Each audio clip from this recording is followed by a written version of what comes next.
জন্মের পর থেকেই আমরা শুধু হারাতেই শিখি। প্রথমে হারাই মায়ের কোল, তারপর হারাই খেলনা, তারপর স্কুল জীবনের বন্ধু, শৈশবের হাসি। আরও যত বড় হই তত বেশি বুঝতে পারি মানুষ শুধু পায় না, মানুষ প্রতিনিয়ত হারায়। হারিয়ে যায় প্রিয় মানুষ, ভেঙে পড়ে মনের মধ্যে গড়া স্বপ্নগুলো। কোনো দিন তো নিজের চাওয়াগুলোকেই নিজেরই হাতে মেরে ফেলতে হয়। এভাবে একটু একটু করে আমরা নিজেকেও হারিয়ে ফেলি, কখনো সমাজের চাপে, কখনো পরিবারের চাহিদায়, আবার কখনো প্রিয় কোনো মানুষের ভালোবাসার অভাবে।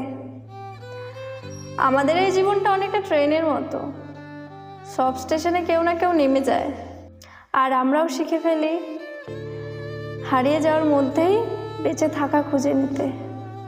তবু সব কিছুর পরে একটা প্রশ্ন থেকে যায়, শেষ পর্যন্ত নিজেকে কতটুকু ঠিক রাখবো আর কতটুকুই বা হারিয়ে যাবে এই জীবনের ভিড়ে।